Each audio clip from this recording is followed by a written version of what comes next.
वर्णमाला वर्णमाला में स्वर और व्यंजन। तो स्वर 3 प्रकार के होते हैं, ह्रस्व स्वर, दीर्घ स्वर और प्लुत स्वर। तो ह्रस्व स्वर जो होता है वो छोटा, छोटी, छोटा ऊ और री। और दीर्घ स्वर जिसे बोलने में ज़्यादा समय लगता है, जैसे बड़ा, बड़ी, बड़ाऊ, ए, ऐ, ओ, औ। दीर्घ स्वर इसे संयुक्त स्वर भी कहते हैं। इसकी संख्या होती है 7। और प्लुत स्वर होता है ओम।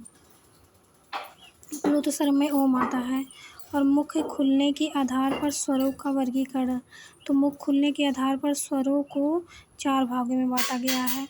समृत स्वर, अर्ध समृत स्वर, विवृत स्वर, अर्धविवृत स्वर।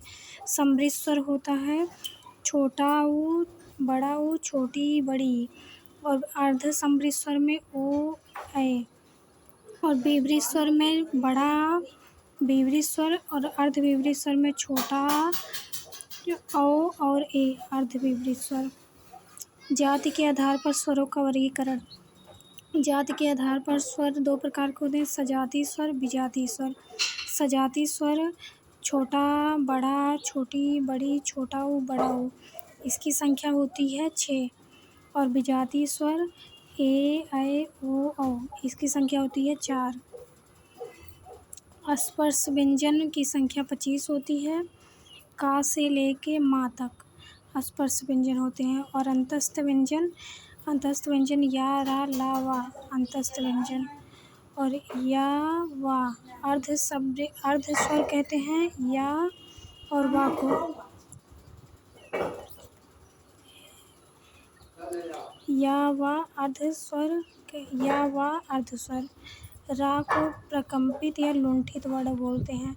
और ला पार्श्विक व्यंजन होता है। ऊष्मीय व्यंजन या संघर्षी व्यंजन की संख्या 4 होती है। सा और हा, छोटा सा, बड़ा सा, खट्टी सा और हा। ऊष्मीय व्यंजन और संघर्षी व्यंजन। संयुक्त व्यंजन 4 होते हैं, छत, रंग, ग्रा और ज्ञा और श्रा। तो छत, रंग, ग्रा, ज्ञा और श्रा ये संयुक्त व्यंजन है। तो जो श्रा होता है वो किससे मिलकर बना होता है, सा और रा से।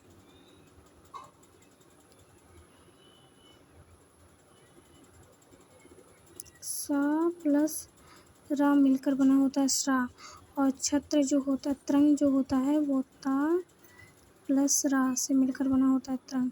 और ज्ञा जो होता है वो जा प्लस इया, जा प्लस ऐसे बनता है, जो उससे मिलकर बना होता है, इया से मिलकर बना होता है, इसे ज्या पढ़ते हैं, ज्या। ये संयुक्त व्यंजन छत, त्रंग, ग्रा और श्रा वो है 4। प्राण आयु के आधार पर व्यंजन 2 प्रकार के होते हैं, अल्प प्राण, महाप्राण। जो अल्प प्राण होता है वो पहला, दूसरा और 5वां। पहला, तीसरा और 5वां अल्प प्राण है, जिसे अंतस्थ व्यंजन कहते हैं। और दूसरा और चौथा ये होता है महाप्राण, जिसे ऊष्मीय व्यंजन कहते हैं।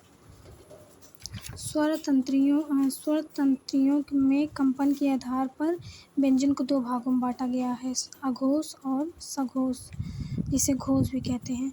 अघोष पहला और दूसरा होता है, प्लस सा जो कंपन ना करे वो अघोष होता है। पहला और दूसरा सा।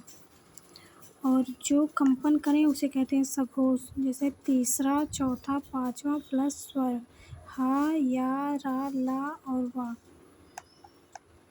ये क्या है, सघोष। उच्चारण स्थान। व्यंजन का उच्चारण स्थान।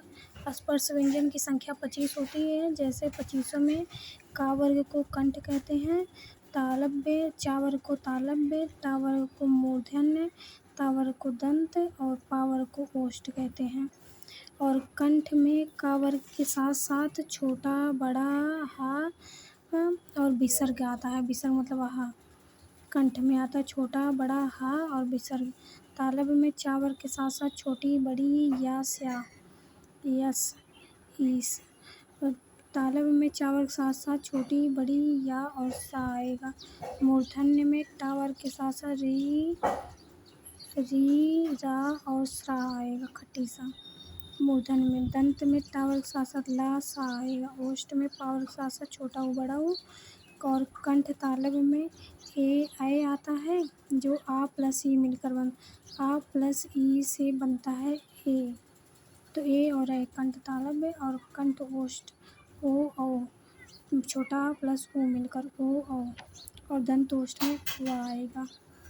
वर्णमाला समाप्त।